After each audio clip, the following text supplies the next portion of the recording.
Hi guys, welcome to episode 81 of the Clive Barker podcast, BarkerCast on Twitter, where we interview Andrew Furtado, who was restoration editor of the director's cut of Nightbreed.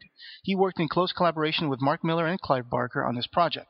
He was really fun to talk to, and the interview is very informative. The reason why Ryan isn't in this interview is because it was actually Andrew's birthday, and we had to reschedule the call a little sooner than originally intended, so Ryan wasn't available at the time. Again, we can't thank Andrew enough for taking the time out of his own birthday to talk to us. This is it. The Director's Cut Deluxe package is in my hands as I'm talking to you. It's a great accomplishment. Check out the links for the show notes at the end of this blog post to find links to Andrew Furtado's editor journals, and also an exclusive music clip featuring Ann Bobby singing Johnny Get Angry, as well as a commentary track for the Director's Cut where Andrew and Mark Millar talk about cutting the film. And now, without further ado, here's my interview with Andrew Furtado of the now streaming podcast. Hey, Ryan Danhauser here, interrupting as I edit this. I do have to add a little bit of ado. Stay tuned after the interview's over. You'll hear José and I going over the recent Clive Barker news and also doing Clive Barker Presents Fundraiser 2, our third drawing. So for all of those who have contributed, everybody just about has gotten something. So stay tuned.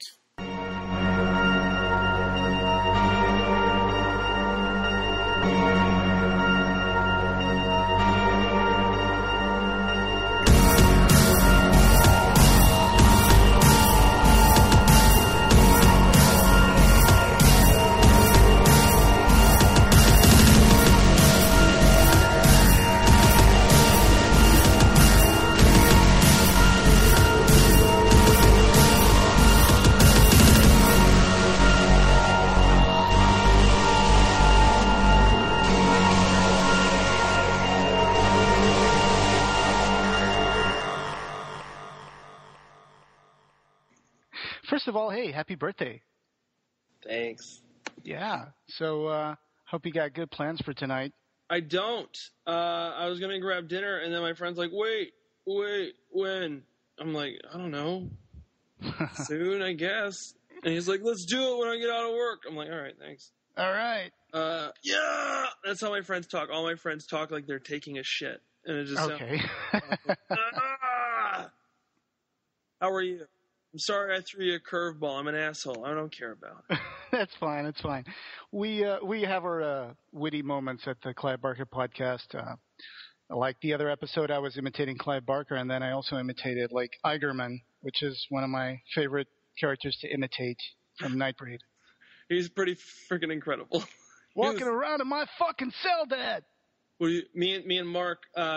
If you listen, I posted a commentary Mark and I did that Shout Factory thought was too goofy. Yeah. And literally the entire commentary, I get it because it's super goofy, but it's just Mark and I spent a month and a half in my room editing to the point where both of us were taking our pants off and putting shorts on at the same time because it's just kind of what we knew would happen. And we have so many inside jokes, and Agerman is host to many of those. For example, when he's in the press conference, and then the girl's like, cannibalism sounds a lot like that, doesn't it, sweetheart? And then the other guy says something, and he goes, what are you talking about? And that was like Mark's thing. Every time I said something, I'm like, do you think we should cut this down a little bit? Do you think I can move this over? He goes, what are you talking about? I'm like, what are you talking about? And there's maybe like 10 minutes of that commentary that's just, what are you talking about? I've heard it. I've heard the track the day I got the movie. So. Oh shit! Thanks, man. I did synchronize it to the movie and saw the whole and heard the whole thing. So that was quite an experience, I'll tell you. Was it coherent? It took a little bit to get coherent, but then you guys got into like cruise mode, and it was okay. Yeah.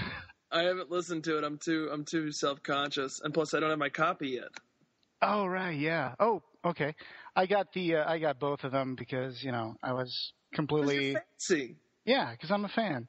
So, Furtado, is that Portuguese or something? It is Portuguese. I'm full on Portuguese. Holy crap! I'm Portuguese too. Get out. Awesome. I can't even pronounce your last name. No one in my family is Portuguese, but for some reason I'm Portuguese. I think that's odd. And you spell your name Furtado in Instagram. Yeah, absolutely. Because I got a lot of shit when I was a kid for Nelly Furtado. Came around when I was And so I always had that made fun of, and then one day I'm like, fuck it, whoever can come up with a better name than Furtado, I'll change my name on all my social networks. And then my friend, like, I heard it all. I heard retardo, like I did in kindergarten. I heard fart-tato. I heard fat-tato. And then someone just said Furtaco. I'm like, oh, it's so simple. It's so elegant. Hey, it's hairy pussy. How can it's perfect. Yeah. And that stuck. And it became kind of the thing people know me as in like odd ways. Well, my name is Leitão, which in Portuguese means piglet, so I'm Joe Piglet. There you go. Joe Piglet. Yep, that's me. All right. What's up? Welcome to episode 81 of the Clive Barker podcast. We are here tonight with Andrew Furtado, who's restoration editor for the Nightbreed Director's Cut. Hello. I think they heard you. So, Andrew Furtado, and I'm reading this IMDb mini biography that was written by Andrew Furtado. Andrew Furtado is a comedy director, writer, actor living in Los Angeles. He continues to constantly work with companies such as Arisco Pictures and Funny or Die. Being of sound mind and body, he continues to find himself working with new and interesting people every day, and with time can become one of the notable people in comedy in the near future. Yeah, that didn't happen. I've accepted that. I wrote that in 2009 when I first moved to LA, and I was actually working in comedy mainly, and I saw that love of horror, but I wanted to work in comedy, and then editing started happening, and that ended up engulfing most of my life. I love it. I live it. I changed that IMDb profile in a heartbeat. Embrace it. So you are also, people listening to this podcast probably will know you more than they know us, but you're in the Now Streaming podcast. Oh, yeah. My Netflix podcast. It is all about Netflix. So it's kind of like the Barker cast if Clive Barker was Netflix. Yeah, I guess.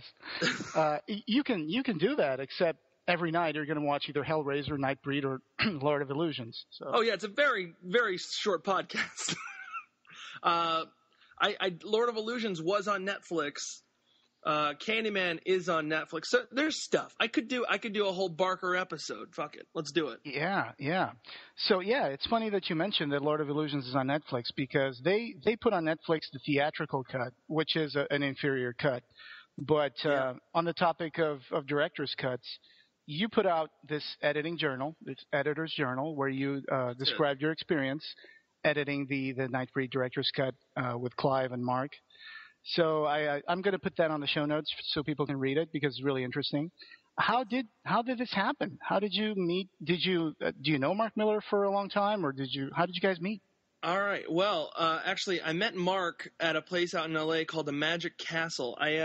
Very fancy restaurant that is invite only, and we were both invited from different people in the same party. Mark, when he got there, was wearing the wrong pants, so they didn't let him in. Uh-huh.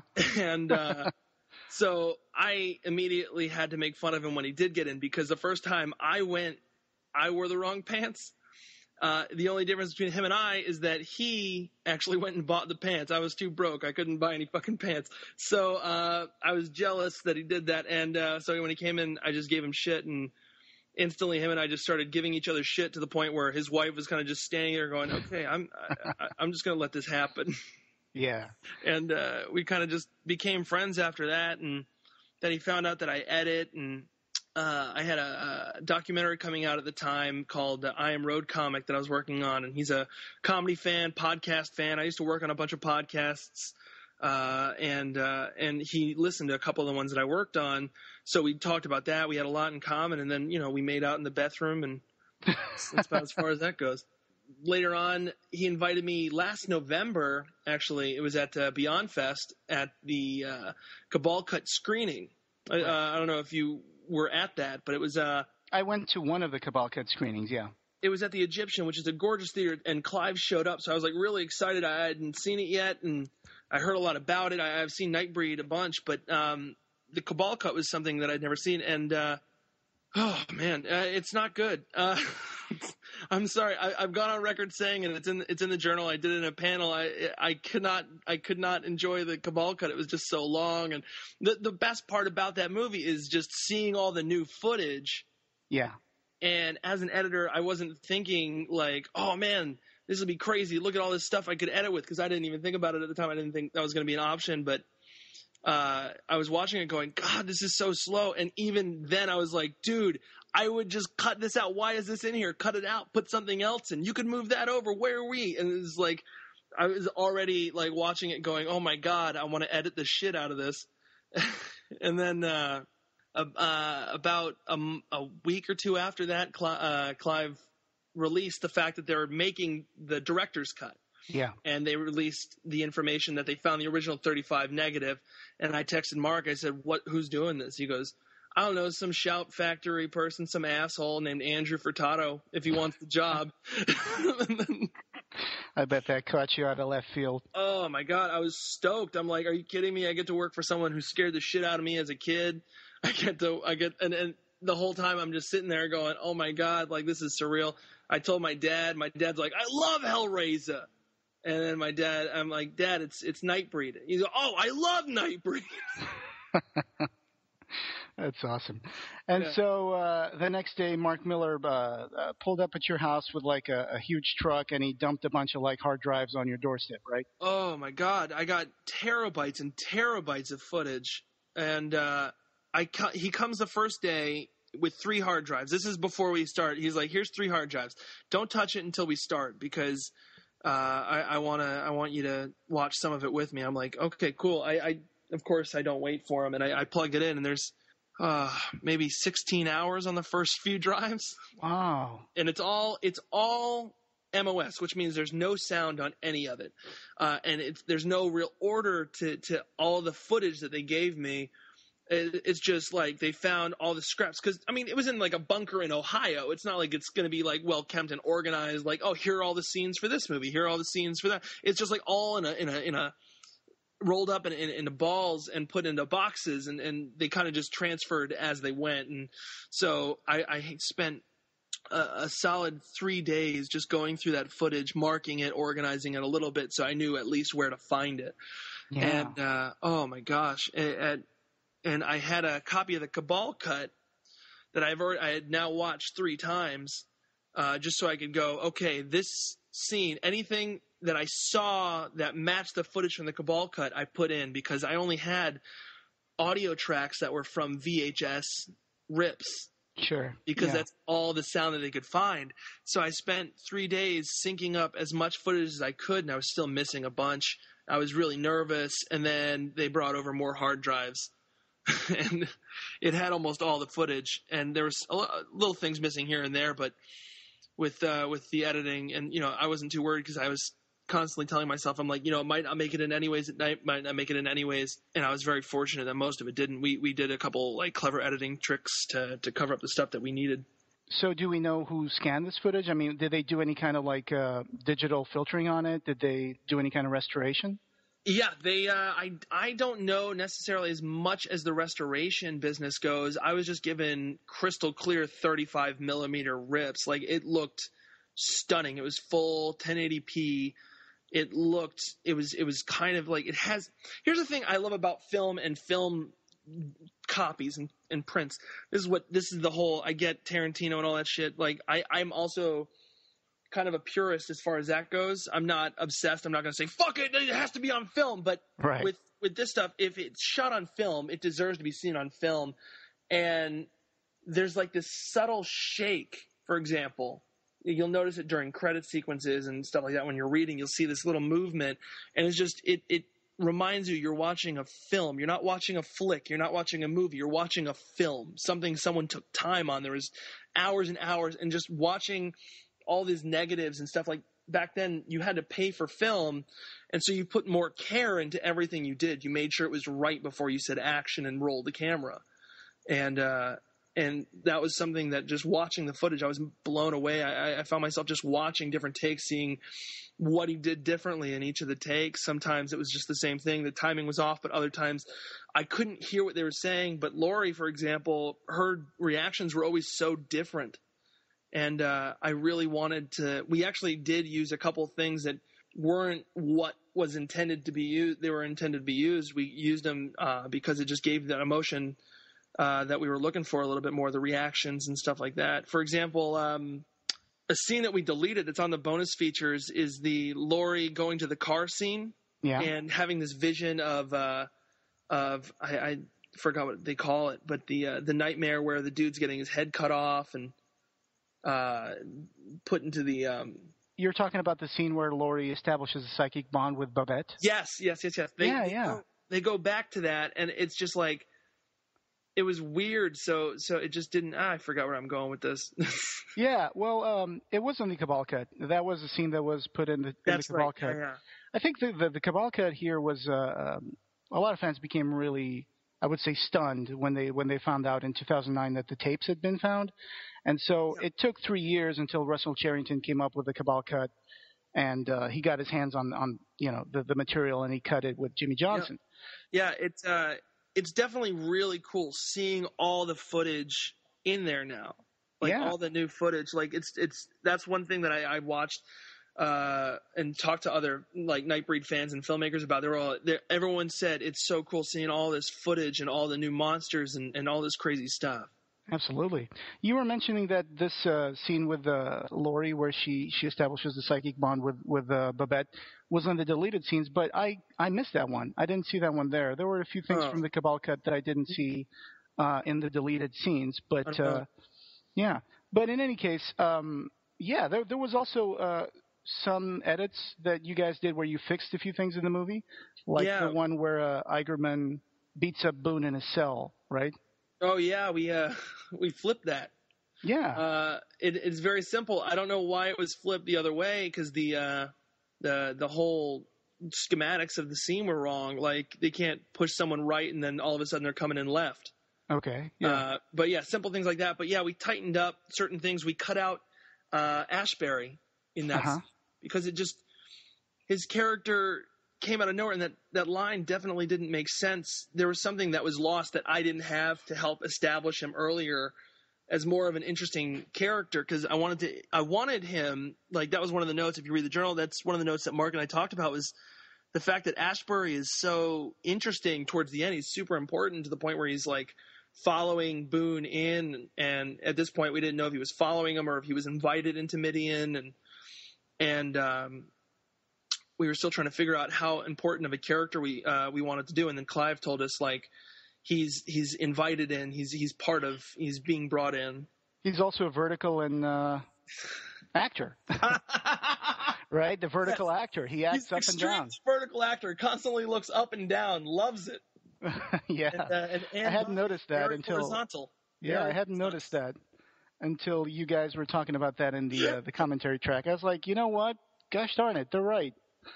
It's so accurate. That's awesome. Yeah, that's pretty cool. So what were some of the best moments, some of the best sequences that you enjoyed putting together for this? Lylesburg and Boone in Baphomet's, like in the Baphomet's chamber, that whole thing about, like, you brought Laurie into this world, you're ruining our lives. And then they talk about Baphomet. That was one of those scenes that I cannot believe anyone missed this opportunity. Oh my God. Okay. As an editor, sorry, I'm getting so excited I'm talking about this. This scene, do you know what scene I'm talking about? When Lylesburg and Boone are in there. Yes. When Boone goes down to the tabernacle for the first time to talk to Baphomet. Yeah. Yeah. That scene, the way it was in the theatrical cut and in the Cabal cut, there's a solid gap. And it seems like Boone got lost in Midian, like he's like stuck in IKEA, doesn't know how to get around, and then he finds Baphomet's chamber, the tabernacle, and then I thought it was just so cinematic. They found me. I found these shots while going through the footage, by the way, of just like all these B-roll and stuff that didn't get used, close-ups, and one of those shots was of the statue of Baphomet in the chamber, and it was just so beautiful. And Lylesburg looks up, and it's like, that's meant for this shot. Right. Why didn't they use it? So we got to use it, and then go to a cut of Baphomet in the tabernacle, and it's just so beautiful. Like, it gives it. When I first saw it, like, fully mixed with the audio, I got chills. Absolutely, it's such a gorgeous cut. I'm not sucking my own dick there. I'm sucking whoever shot that shot. Knew what they wanted, and just to see that happen, definitely And Clive actually asked for that, right? He asked for that shot with Baphomet to be put back in. Yes. I was so stoked to be able to have these back and forths with Mark and Clive about like going, because I wanted here. This is one thing that was said to me right when I started. Whose film is this? And I go, it's Clive fucking Barker's film. He's like, okay, great. Just so you know. Right. And I'm like, okay, yeah, not a question at all. So I wanted to make sure everything I did went through to him. So I always made sure to give him options and different things that I thought would make this film more interesting, but I wanted him to choose. And that was one of the things he was like, yes, yes. Yeah, I mean, Clive is very emotional about this film, according to his own words, that in the making of and special features, you can understand just the scope of this movie was just too big for 90 minutes. And the way that this movie ended up getting kind of taken from Clive and messed around with, it really gave him like a sense of failure that he had to overcome it for like the next 2 years. Yeah. It's hard. I mean, it's hard to understand what he went through after having this entire production. At the end, that was not the movie he wanted to show to his fans. So, but now finally it's been redeemed and it's right here. It's got all the seals of approval. So it's beautiful. The addition from Shot Factory is amazing. It's really extraordinary. Agreed. Yeah. And some of the hardest sequences to cut. Oh man. One sequence that was damn near impossible was this this flashback that we ended up not using because it didn't make sense and we just had to accept the fact that it wasn't going to make sense. Yeah. It's when Laurie's walking from the coffee shop right after Boone gets attacked by the police, ambushed by the police in the hotel. There was a scene in the Cabal cut that it's just such a good scene. It's such a cool scene. I see why they would want to use it, but it was Laurie going from the grocery store to her car, then having a flashback vision and watching, I call them Bammers. Berserkers? No, not Berserkers. He was Butterball in Hellraiser, and he was. Oh yeah, Simon Bamford. Yeah, Simon Bamford. Watching him explode. Originally in the Cabal cut, Laurie's watching as he explodes, but it was too strange. But we wanted to know where she went. Like that was one of the hardest things. Is like she kind of just disappears for a little bit.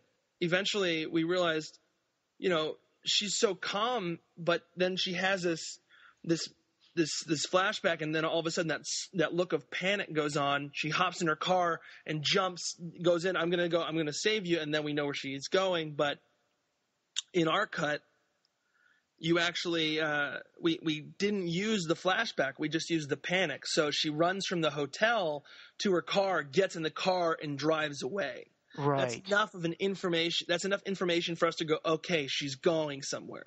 Right. So when we see her next in Midian, it makes sense. Actually, in the novella Cabal, I think after Boone gets arrested, she actually goes and gets herself some food, sits down at a park bench and eats. So that would kind of break, I guess, the flow of the movie. Yeah, it might work in a novella, but unfortunately on camera it just slows it.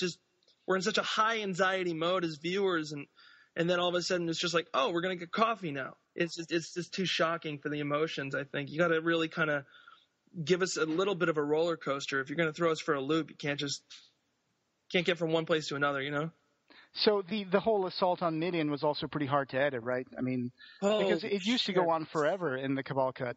Holy shit, it was so ridiculous. That was where Clive's notes really kind of just helped a lot.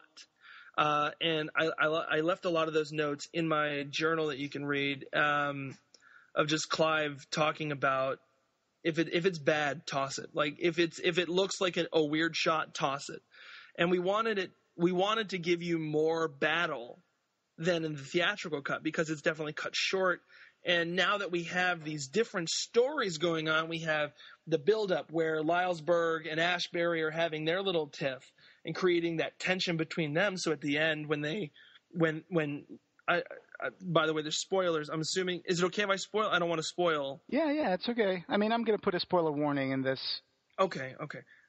When Ashbury kills Agerman at the end, it feels justified and it feels aggravated. So we had that whole scene where they're loading up all the bombs in the and graveyard. The claymores, yeah, and all the claymore mines in the undergrowth. That guy, he's funny as hell with the Kane, the guy with the ear warmers and stuff. I'm rubbing a fake garrote on my lip right now as I remember him. That dude Kane. He's called Kane, I think. He's so funny, and but yeah, that whole thing had to have a payoff. Everything I wanted to have payoff, and like Laurie trying to find Babette, all that stuff needed to have little payoffs. Something that they did in the Cabal cut that just didn't work for our story was Joyce. Yes, thank you, Detective James Joyce. Yeah. Joyce who wrote Ulysses. Yeah. He was going to live. In the Cabal cut, he lives. Yes. But in our cut, he dies, mainly because if he lived in the Cabal cut, he finds Babette and gives her back to Rachel. But and she just says something like, "Give me my child," and he gives it to her, and that's it. Yep, and there's no real payoff to that. He just kind of sees more explosions, and then he's gone for the rest of the film. And also, we would lose the scene with Rachel and Laurie giving off Babette, and the heart squeeze and the blood popping on the dude's face. Like, it's so good. Why would we lose that? Like, that's just a great cinematic moment. So it all kind of worked out in the end. Joyce dies. Sorry, the black guy dies, but it's whatever. So that was pretty cool. I thought that was interesting. Some trims you guys did. Although I'm going to give you shit about one of the trims. Please give me shit. Even though I know that this was like a Clive Barker request. You know, the part where you guys remove the "Go get 'em, boys." Oh God, yes. That's gonna get the fans really upset about that one. I'm sorry. I don't care. It's gone. It doesn't matter. Dude, that was so good. That was so good. It's such a cathartic moment when he like releases the berserkers. Yeah. Come running out the door like big American gladiators or something. That's a solid Clive request. Very firm on that. Very firm on that. Yeah. And the part where Leroy Gom and Devil Loot are discussing about who's going to fight who. You take the other one. He's the big one. Yeah. You know, sucker. Yeah. That was trimmed down a little bit. Yeah, Clive also wanted that trimmed down. I feel like he also was wanting to reshoot some things. Yeah. So we have to make adjustments. It's just like he grew without the material. Since the material was dated, and now watching it again, he's watching it going, "Oh, what was I thinking with that line?" Or, you know, even if it's such a great line, he doesn't think so it's gone. Oh, yeah, yeah. And it's Clive's film. There's a big dating thing on that whole movie, which is the makeup for Kinski. Oh, yeah. Mac Tonight. Yeah, I had to put that one in there because a lot of people don't even remember Mac Tonight anymore. Oh, no. Every time I watch this movie, I remember Mac Tonight. Yeah. Yeah, those were some pretty tight cuts. I understand that they came from Clive Barker himself. But some of them are so amazing. So some of these moments in the movie, they're really, really awesome. But this is what Clive Barker wanted. This is the final cut. It's really awesome to see Clive feeling so good about it and feeling so happy. And did you see the post he just put up like an hour ago or something? He was saying he opened up with Francis Bacon saying that revenge is a dish best served cold, and he says that it really helped him work out his frustrations about this movie. Really, I did not see that. Yeah, right. Right after we did the director's commentary, we recorded that, and he pulled this old VHS tape of Nightbreed. And said, "Clive, would you do me the honor of signing this film?" And he goes, "This is the first time. It's not going to hurt." That's beautiful. That says it all, I guess. That does say it all. I guess some people who saw the Cabal cut are probably going to expect some things in this, but ultimately, this is what Clive Barker wanted. And this was also some choices that you guys did for editing were also dictated by the lack of an audio track, which you can't really make up audio out of nothing. So, I guess. Yeah, we actually did make a lot of audio out of nothing. Most of the audio in the battle scene at the very end is all done by my buddy Justin Cruz, who did the sound restoration. He took all the video tracks and cleaned them up as best he could so we can get this thing as sweet as possible.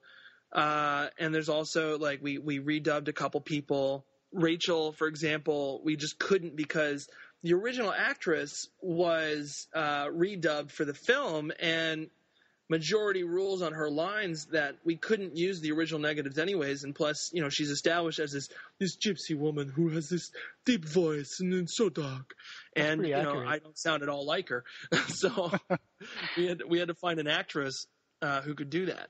In the credits for a voice artist, there's Victoria Barker. Mm-hmm. Was she the one who did that? She did Babette. Oh, at the very end. Who will come for us? I know the original one in Cabal Cut was the delivery of the line was a little weak on that. Yeah, and we found how did it play? Was it weird in this? The Babette lines, no. Yes. Absolutely not. No, they were good. They were pretty good. Also, the Doug Bradley. Is that what you're going to say? I know this is coming, so that's why. Yes, Doug Bradley, though. I mean, the Cabal Cut, it was all Doug Bradley. But in this one, I guess you guys picked some scenes that could possibly be Doug Bradley's voice without having to edit it in or something? I'll the explain original this. German accent? There are a couple scenes, yeah. Unfortunately, with the film restoration actually came some issues. With the audio restoration, I mean, there were some issues that came about where some of their dialogue was missing. Like, some of their dialogue had to go in order to get rid of the sound to take you away from the film. Some of the audio disappeared, so we wanted to redo all of Doug's lines, and he did them. But unfortunately, because of time, we just couldn't get some of them because it didn't sync up right. I couldn't really work it in. I tried with other takes, and it just wasn't working. And unfortunately, budget and time just really didn't work out for those moments. I guess some of the moments are, they're pretty passable in terms of like being the original voice from the theatrical, but you don't really notice it because kind of your brain fills in the blanks for this. I mean, I watched the director's cut twice already, and I still haven't got used to the idea that some things are different. My brain, it's like, did I really see that changed? And I'm like, I don't remember. So it's like, it's going to take a while for this to sink in, I guess. Yeah. For example, I know exactly the two lines that are used that are original, the German accent, which is the Boone yell, because it's just so good. It's such a great yell, and that could come from anybody because it's coming from a hallway where there's echo and reverb, and it's just such a chilling call that it's just hard to not use that. Because that sounds like it could be Doug, and then also at the very end when he's dying, and I understand that didn't really work for some people. I was reading on the Facebook, just some of the people, and then unfortunately it's just like we had a first take from Doug, and it didn't work, and we didn't have the time to get another take, unfortunately. Yeah, it's okay. I mean, like I said, the brain kind of fills in the blanks and kind of covers up these little things because a lot of people are still used to Lylesburg being, a German accented voice. So it would probably be more jarring in some scenes to have Doug Bradley's voice than not, I guess. Yeah. Doug Bradley, though, I will tell you this. Watching the scenes with Doug's voice, it oddly felt right. Like I was sitting there going, this is meant to be. Oh, yeah. It's like nice. A warm blanket wrapped around you, especially in the scene where there's the scene where he's inducted into the Tribes of the Moon. Yes. Just that shot, Aaron Boone, the Tribes of the Moon embrace you. When I saw that on YouTube, when Russell Charrington did that first Doug dub, that was insane. I saw that. I was like chills, like goosebumps all over. I was like, dude, yes, this is finally going to happen. It's like an injustice that's been righted. Yeah, it felt right, it looked right, and it sounds great. Absolutely. And you guys also did a few little tweaks here and there. Some of them were pretty good. Like when you hear the part where he says Baphomet is going to destroy the naturals, the breed, Midian, everything. And then there's this little bubbling bowl of Baphomet's blood. And when in the theatrical cut, I guess there was just like a flash of light that was painted in there. But in this one, you can actually see a Midian in there. Yeah, that was one thing that Mark was like, "Let's do it." And I know a little bit of After Effects and all that stuff. And it's such a simple thing. And he wanted to do this kind of this elaborate, like we flash to Midian, and we see it really like in a very modern way. And I said, no, this movie was made in 1990. Let's keep this as true to 1990 as possible, because that's kind of the charm of this film is the fact that it is a 1990s film, and it's a Clive Barker film, and we did both, and Clive ultimately agreed go with the subtle 1990. It's kind of just a matte in the smoke that's distorted and kind of just hidden in there real quick. It's cool that you caught that. Yeah, I totally did. I mean, that moment was I thought that was a tweak that was really good. You guys weren't like George Lucasing the movie. Oh, hell no. No! I tried the slow motion. No, it didn't work. Yeah. Everyone caught it. I saw like one of Clive Barker's notes about trying to get rid of the green eyes and the neon effects. But like you said, I mean, I think that would have been, that would have taken away from the feeling of the movie. So it's definitely, it's why lose any of that gorgeous, just like those rotoscoped paint like effects.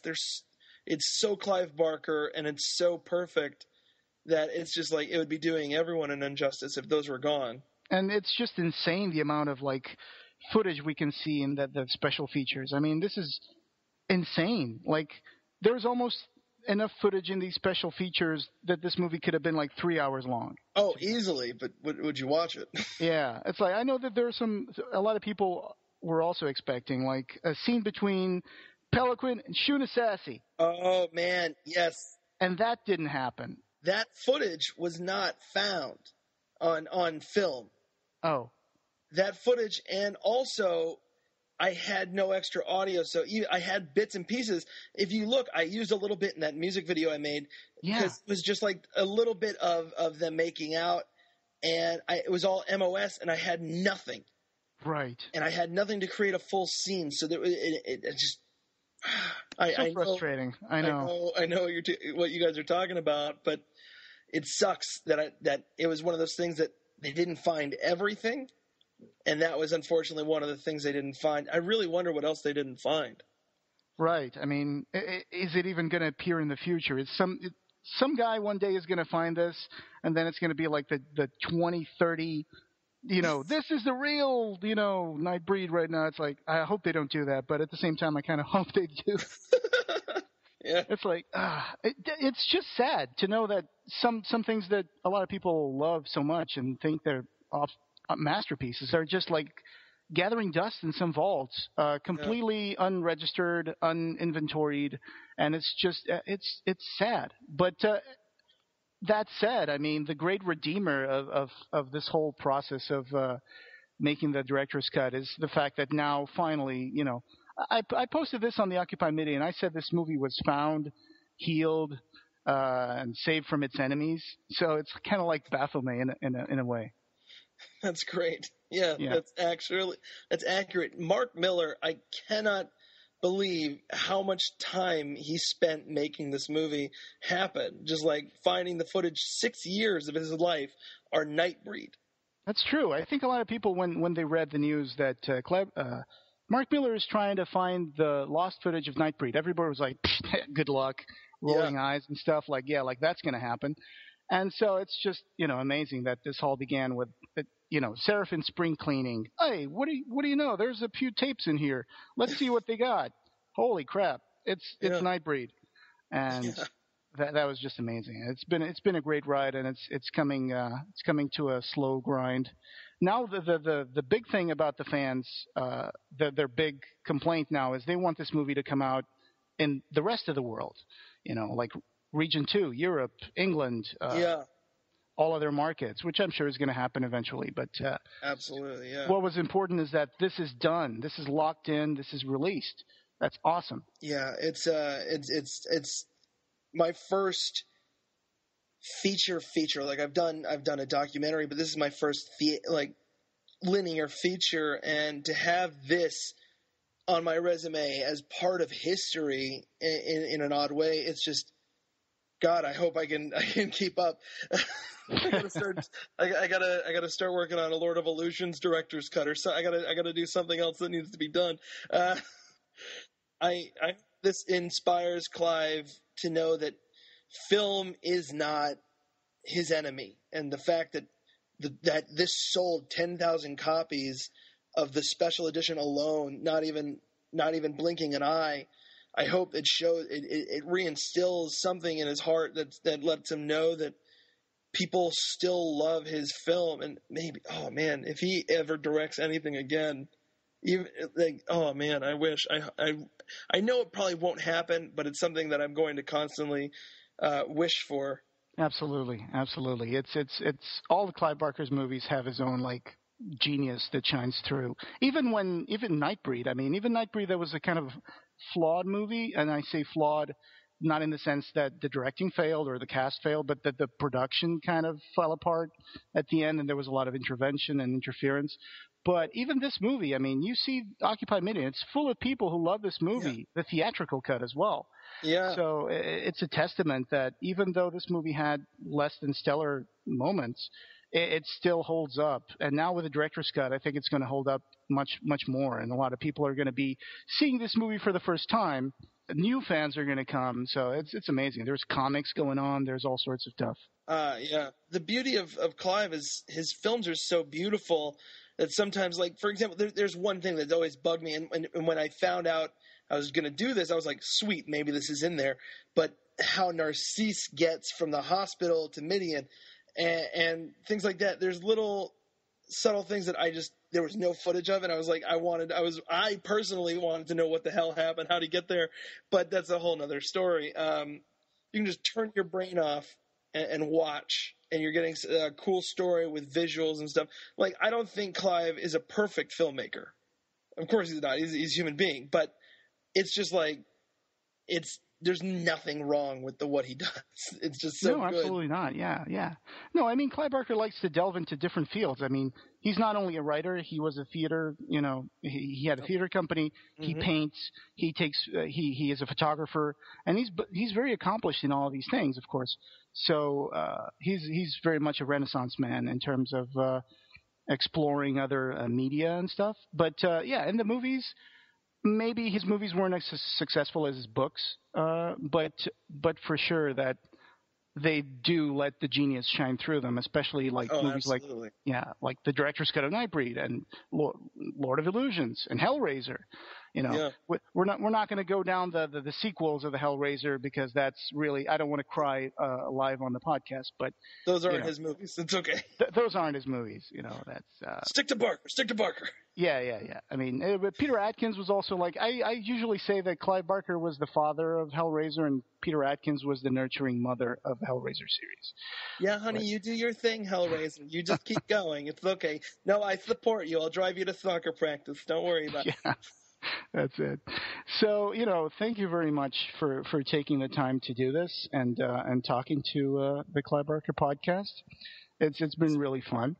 And your editor journals are pretty funny to read and very informative. I read online, someone posted on a Blu-ray forum, which is awesome, but there was one person who posted it, and then 2 posts down, someone re-quoted it and then said, if I had a penny for every time this guy made a dick or boner joke, I wouldn't have had to pay out of pocket for my Blu-ray. $80. And then I looked at it, I'm like, I talk nothing but dick and fart jokes. Yeah, you did some here too. We could do it as a drinking game. But thank you very much for taking the time to do this and for doing what you did. It's pretty amazing.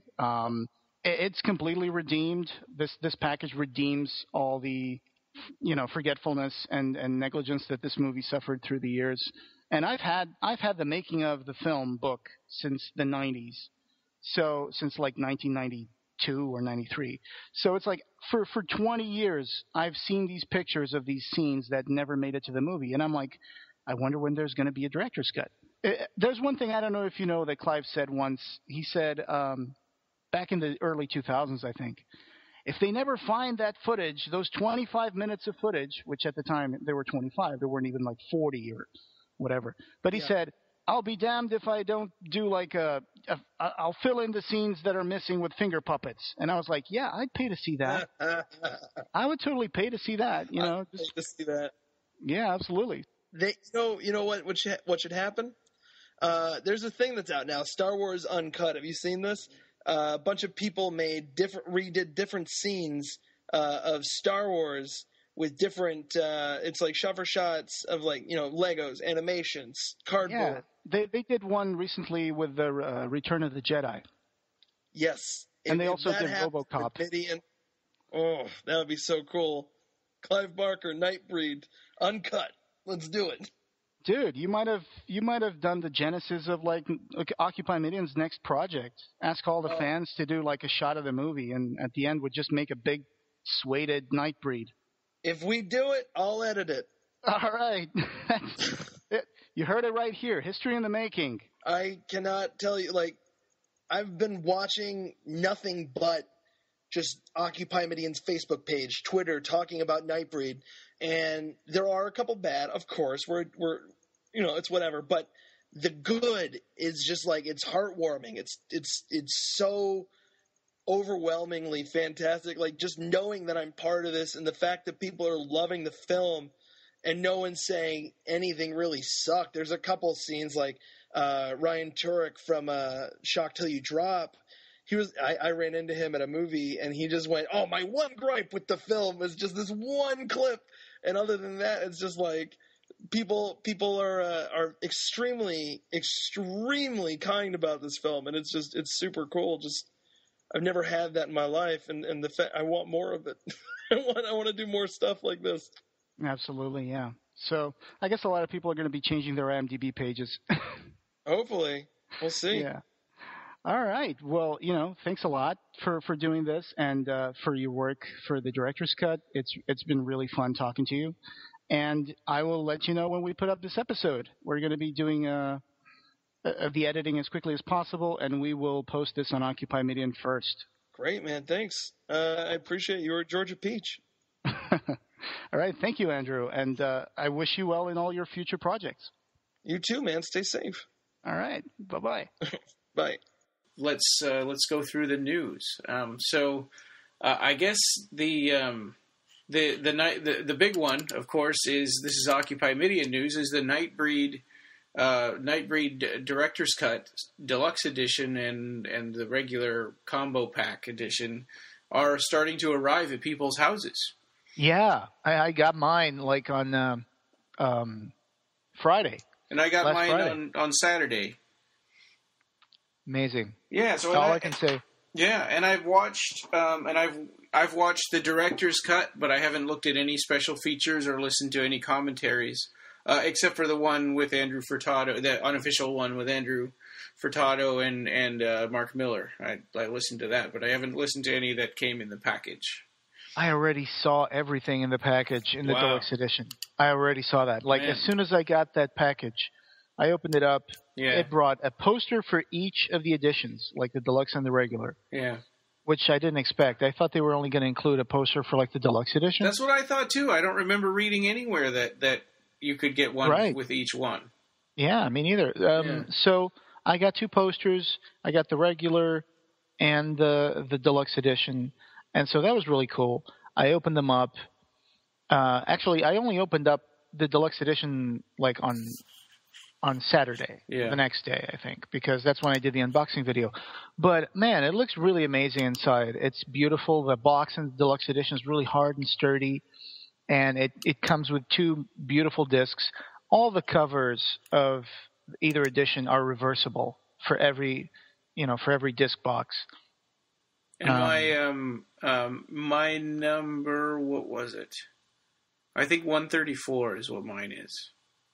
Oh, I don't have it here right now, but I think mine was 760 something or something like that. Oh, okay. What was your number? 134. Oh my God! Yeah, I know. I knew this was going to happen because when the announcement came out, I was at the Nissan dealership in Sunnyvale, and I was getting my car serviced, and I was like, "Oh no!" Yeah. It's some dude in Occupy Midian got number 4. Yes, yeah, and I said at the time when he posted that, I bet you nobody else in Occupy Midian is going to beat that. And we still haven't seen anyone even in the double digits at all, right? Except for that guy. Yeah, and then something funny also happened, which was two people came to Occupy Midian to post their boxes, and one of them had like the 217 and the other had like the 218 or something. I didn't see that. They had consecutive numbers, and one of the things Andrew Furtado did was, these guys should kiss. Because, they have consecutive numbers. So. Oh, that's funny. That sounds like him after hearing his commentary with Mark. Yeah, the commentary track. I've seen the deluxe edition. I've seen the bonus disc with the special features today. I saw most of that today. Oh wow! Did you watch Did you watch the theatrical cut? No. Okay. I've used the disc today. Actually, I put the disc on just to see the quality of it. Yeah. It's just the same thing. It's just the same theatrical cut that we know by heart by now. But with picture quality that's similar to the director's cut. Quality. Yeah, for sure, yeah. But yeah, the deluxe edition is beautiful. We're going to start seeing more pictures pop up on Occupy Midian. Yeah, for sure. We're 8,000 people there, and I'm assuming we're all pretty good fans of the movie. So I'm assuming a big chunk of the 10,000 limited editions are probably going to hit Occupy Midian. I hope so. Yeah. I would think so. Yeah. But you never know. It's weird. All these people are popping up brand new, onto Occupy Midian even now, now that the movie's come out, I guess. Absolutely. Yeah. There was one guy. We're going to have new fans. There was one guy that came on there just to say, you guys are a bunch of losers and this movie's not really that good. Wait, what? Really? Yeah, he just came on just to say that, and on that, that one where I did my updated collection. Yeah. He put it there. Wow. Some people really don't have anything better to do with their time. Yeah, it wasn't. I mean, he was saying I was a loser, but he was like saying everybody in Occupy Midian are losers because this movie's not that great, and you guys need to stop going on about it or whatever. Okay, all right. Well, he does know that there's an unsubscribe button. I know. Yeah. Did you ban him? Yeah, we can help him with unsubscribe. We can help him with that. Yeah. But yeah, the new cut is the one with all the seals of approval. Yeah. And so this is it, guys. This is finally here. I mean, the cut is done. It's out. You can watch it now. I mean, some people I know are not going to be watching it out of principle because blah blah blah. And I approached that in the interview with Andrew Furtado. I actually told him that I think that the only thing that's missing from this release now is more scope, become a wider release in the future, which we know it's going to happen. I mean, at some point. So. Mm-hmm. Yeah, for sure. He's So he did. What did he? I mean, he. So he's a freelancer, right? He doesn't work for Shout Factory. No. Well, I don't know if this qualifies as working for Shout Factory now, that he cut a movie for Shout Factory, but... Yeah, well, I mean, he's not an employee, right? No, actually, he met Mark Miller at Magic Castle. Right. And so he goes into this in the interview, which we're going to put after this. So, after the news and the raffle, just go to the interview. Okay. Yeah, and I haven't heard that yet, but I'll be hearing it with all of you guys. Our listeners. We're not going to delve into the whole set now because I'm going to let Ryan, I'm obviously going to let you get to it first as well. Okay. And then we can talk about it at a later date, more in depth about our feelings for the movie and for the packaging and the extra features and all that stuff. And actually probably a good time to do that might be when we're together live at the screening. Yes, because we're going to be at the screening at the Crest Westwood Theater, and that's going to be great. Yeah, and we'll try to squeeze in interviews, and we'll talk to all of our friends that are there, and listeners and stuff, and we'll try to interview. We've got and this is actually segueing into our next bit of news, but Nicholas Vince will be there, Simon Bamford will be there. And Bobby will be there, which is brand new news also. And this is the October 27th at the Crest Westwood in Los Angeles. Yeah. That's going to be exciting. It's going to be my first trip to Los Angeles. It's going to be the first time I'm going to meet a whole bunch of people, which I've admired and wanted to meet for some time now. Yeah. And I guess same for you. I mean, you've known some of these people, but there's also new people we're probably going to meet there. Well, there's people that we've talked to in our interviews that I've never met, like Thomas Negovin would be really cool to meet. He's a pretty nice guy. Now we've gotten to know him a little better since we interviewed him that first time, and he's been really cool and really helpful for our podcast. Oh yeah, he designs and plans all these like interesting things for Century Guild and Clive Barker. I mean, it's just amazing the work that he's been doing, especially with Imaginer. And we're probably going to have to do a review of that book because you got the first one on the last episode. Yeah. And there's been actually a new development in the Kickstarter for Imaginer 2. They made a stretch goal for Kickstarter, I think. Oh, I think I just saw that. That's right. Yeah. That's breaking news, I think, just today, right? Yeah. Do you want me to say that? Oh, yeah. Yeah, sure. Okay. I don't have it on my notes, but that's a good one. All right. Well, the Imaginer 2 Kickstarter just got a stretch goal announced on Kickstarter. So basically it's that, and I'm really opening this now, $35,000 stretch goal. All pledgers $119 and above will receive a gift of imagination, a magnificent 9 by 12 inch facsimile of a page from Clive Barker's personal notebooks. And then they put up a quote. Says, "Do not trust the smiling world, my child. It hides a hunger that will be your unmaking if you look away but for a moment."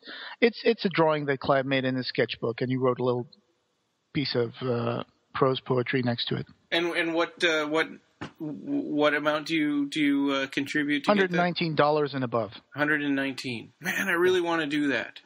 Mm-hmm. But of course, it's a facsimile. It's not a real drawing, but still. Have you ever? I've never contributed to a Kickstarter in person. I wonder if we could do that, like there at the gallery, or when we see. Probably not. I don't think that's how Kickstarter works. Yeah, he'll be there dressed as Batman, and he'll be like, "I don't have access to my wallet." Oh yeah. By the way, for listeners of Occupy Midian out there, you might be intrigued that Thomas Negovin said Pinhead was going to be in the director's cut of Nightbreed. Well, the thing they were joking was because there's an inside joke because Igerman calls Ashbury a pinhead. Oh yeah, that's the only reason why I said that. Oh. I actually got people asking me, "Is what does he mean? Is Pinhead in the movie?" Yeah, and I'm like, no, it's just because of what Igerman calls Ashbury. Okay. Next thing, so we're going to be together for that, and that might be 1 or even 2 episodes long, depending on how much time we spend. How much we end up recording. So yeah, that's also kind of site news. All right, we can just jump right in, I guess, to the third fundraiser. Oh, yeah, the third fundraiser drawing of waffles. Yeah, exactly. So the first one that we'll draw for is a Marvel Razorline poster. And I've got there was a time when I bought a Clive Barker grab bag on eBay. I think it was like 2002 or something like that. And this guy was some kind of a dealer that had closed up shop, and he gave me all kinds of stuff, and I ended up having like 12 or 15 of each of these posters. So that sounds kind of shady all of a sudden. I met this guy. He was a dealer. Yeah. I know. So that's awesome, yeah. Yeah, so this is a Marvel Razorline poster that's got the Razorline first cut image at the very beginning. It's beautiful, by a painting by fantasy artist Tristan. Oh yeah, right. Yeah. And I got to tell you right now, we don't have a huge amount of entries this time. So there's 4 things we're drawing and 5 entries. So your chances are really high. Wow. Yeah. It's like Russian roulette, but reversed. Yeah. Russian roulette with a bullet in all of the chambers except for 1. Yeah. Okay. So who's going to get the Marvel Razorline first cut poster? Let's see. That is Adam Cruz. Adam Cruz. All right. Yeah. He's been posting around on Occupy Midian. Yeah, so let's... I think he had planned a really steamy night for watching the director's cut. That's right. Yeah, we got to hear all about that. Yeah. All right, Adam Cruz. Adam Cruz got the poster. Yeah, cool. Congratulations. Okay, next one is the Razorline Bundle. So we were just talking about the poster for that. So this is Razorline First Cut Preview issue, kind of like the poster. This is Ectokid number 1 and 2, Hyperkind number 1 and 2, Saint Sinner number 1, and Hokum and Hex number 1. So these are all the ones that I bought on their first release when these comics came out. Because in order to do our episode on Razorline, it was easier for me to buy the entire set than to try to fill in all the issues that I was missing. Sure. So, and that was a good idea to sell a starter set for like this universe that was coming out. Yeah. And when I bought these originally, I was thinking, I wanted to try each one out, and I kind of liked. I'm not sure why I bought Hyperkind number 1 and 2, but I liked Ectokid enough to buy the second one. But I don't know. They didn't capture my attention for a super long time. Or I think at the time I was trying to be on a really strict diet of only stuff that Clive Barker wrote himself. Which is completely understandable. Yeah, so he wrote the First Cut Preview issue. He wrote stuff in there. And then I figured once he turned over the reins to other writers, then, maybe it wouldn't be as good anymore. Yeah. So anyway, all of that being said, let's draw that name. So see who's going to get that. And of course, thanks to Ryan for parting with a part of his collection here. Thank you. Yeah. And that is Kip Jankowski again. So thanks, Kip. This is like the third thing that he's won now. Yeah, he's been a regular here and a good friend of the podcast. Thank you very much, Kip. Yeah. And congratulations for getting this Razorline starter kit. Yeah. It used to belong to Ryan. All right, so the next one is Hellraiser number 5. So this is not the movie Hellraiser 5. It's better than that. This is Boom Studios Hellraiser number 5. And thanks to Jose Meza from Boom Studios for donating that. And let's see who's getting that one. That is Bradley Gartz. All right, Bradley Gartz. Yay. Again, thank you very much for supporting the podcast. Yeah. And I hope you enjoy this Hellraiser comic book. I don't know if you've been collecting them, but here's a good sample of what they are like. Yeah. Okay, and the very last one, this is the big one, Hellbound Heart 20th Anniversary by Earthling Publishing. So this was donated to us by Jason Stolaric. So thanks again, Jason. Jason's going to be shipping that one directly, so we don't actually have that here, that prize one. I have this book, and I love it, though. It's a great edition. I mean, previously, this was only available either in the magazine, right? What's that magazine called? Night Visions? Night Visions, yeah. It was either available in that Night Visions magazine or in paperback. But this is the first time it was published in hardcover, and it's a really, really nice edition with an original Clive Barker painting that I think was previously not seen until it was on the cover of this book. Yeah, cool. So I don't have it. To be honest, the only book that I have for the Hellbound Heart is that English paperback that has Pinhead with the two lovers kissing in front of him, and that it goes with the set of those covers that has Great and Secret Show, Weave World, and they look like they're very decorated in the front. Yeah. So. And originally I had the paper, the U.S. paperback that has the face of the skinned man that's upside down, and when you look at it right side up, it looks like all of these kind of Cenobite demon things all put together to make the face. It's a really interesting piece of artwork. Yeah. And putting their hands under the skin, like you had, mentioned before. Yeah, like they copied for Inferno with Craig Sheffer. Yeah, exactly. So I had that one, And then every day I would go to the local bookstore where I lived, and have them print out whatever was in their back catalog, that they kept in their warehouse. Yeah. And they would print this stuff out on a dot matrix printer. And one of the things I saw Hellbound Heart for $17, and this predated the internet, right? So I was like, right. There's a hardcover. $17 is a hardcover price, so I bought it. And when it came in, it was those audio tapes, the books on tape. So read by Clive Barker. Yeah, read by Clive Barker. So that was kind of a serendipitous find, I guess, because I probably never would have bought those on my own, if I had known what they were, just because I didn't ever listen to audiobooks then. Yeah. But yeah, so that was pretty cool. I was disappointed though when it arrived, because it wasn't the hardcover, but. Anyway. It's pretty rare.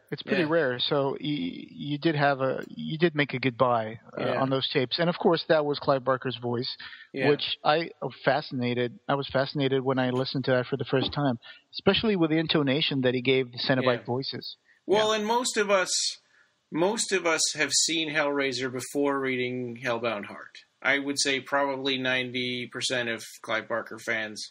Probably saw Hellraiser, saw Hellraiser before reading Hellbound Heart. So it was really, really interesting to see Clive Barker's take on the Cenobites in the story. That's different from his take on them in the movie. Yeah, he once gave Doug Bradley some art direction on set, which was, "Dougie, I want you to say this line as if the north wind was blowing through your eyes." Yeah, that's pretty cool. Yeah. So bringing that back around, I mean, I guess I was so happy when the hardcover when there was finally a hardcover available, because I like hardcovers. I don't like paperbacks, and so that's what this one is, the 20th anniversary Earthling published edition. So if everybody's tired of hearing us talk about Hellbound Heart, I'll draw and see who's getting this one. All right, and that noise you hear is not the sound of tickets being moved around in a bowl. Yeah, because they're definitely not tickets. They're the names of people that we appreciate. Okay. So basically now there's just 2 tickets rolling around the bowl. Yeah, okay. Yeah, it's really hard to shuffle 2 of these things. Okay, here we go. Okay, and this is Bradley Gartz again. Hey! Yeah. All right. So there's only one ticket, one poor guy that hasn't won anything yet. Oh boy. Yeah. Yeah. But we've got 2 more drawings to go, and they're both really awesome. Yeah, there's going to be even a little bit of well, I don't know if I can say the prize right now, but let's just wait. But yeah, there's definitely stuff coming from some of our friends of the podcast. Yeah. Some of them from really far away, I think. Well, and we have the one that we've actually posted the information on too, all the stuff from Seraphim. Yeah. Yeah, so that one is to come, and then we're still putting together the one of things that other that other friends have donated that we haven't mentioned yet. Mhm. Yeah. Because we're just waiting on these prizes, but yeah. Yeah. So this is still ongoing. I mean, you guys have been great to us, and we're glad that you guys are entertained by our show. And yeah, absolutely. I mean, thanks for keeping us afloat for another year. Mhm. Yeah, I mean, this is definitely the biggest fundraiser we've ever done. And the main reason for that is because people have been so generous giving us things to give away. Yeah, absolutely. It's a great, it's also good that people, even if they can't contribute financially to support the podcast, they'll still contribute with like items like, hey, you guys can have this copy of my book, or you guys can have this T-shirt, or, and that means something for us as well. When someone sends us stuff to give to other people, it's like we're rehoming other Clive Barker items that came from other people. Yeah. So thank you, everybody that's contributed, everybody that's given us stuff to give away. This was the third of what looks like we're a series of 5 that we're doing. Okay. Yeah. So thanks. This was episode 81. Thanks again for listening. Our next one, we absolutely promise our next one is going to be The Great and Secret Show. So I'm almost done with it. I only have about 150 pages left to do. We plan on, as we're recording this today, it's Monday night. We plan to have this done. We plan to record this on Thursday. Yeah, it's going to be interesting. I mean, I've been digging up stuff about the Great and Secret Show. Like, did you guys know that originally it was supposed to take place in the Catskill Mountains and not Paloma Grove in California? So, yeah, that's cool stuff that a lot of people probably don't know, and we're going to talk about it next episode. Yay! Yeah, this is a big one. So it's always a big deal for us when we do a novel because, for one thing, it takes us a long time to read it, and while we're trying to read that, we're trying to get prepared for other episodes and interviews and stuff and keep up with the website and all of that. So it's a big deal. We don't do the novel ones that often, but we plan on getting through them all eventually. Absolutely, yeah. It's going to be a work in progress, and hopefully it will never end because Clive Barker will keep putting out novels. Yeah, for sure. So there you go. Yeah. I mean, we're still going to have to tackle Aberrat at one point. Yeah. But maybe by the time we get there, they'll be done. I hope so. Yeah. I do hope so. Yeah. All right. Well, that's great. And thanks for listening to this, and catch you guys next episode. Bye-bye. All right. Bye.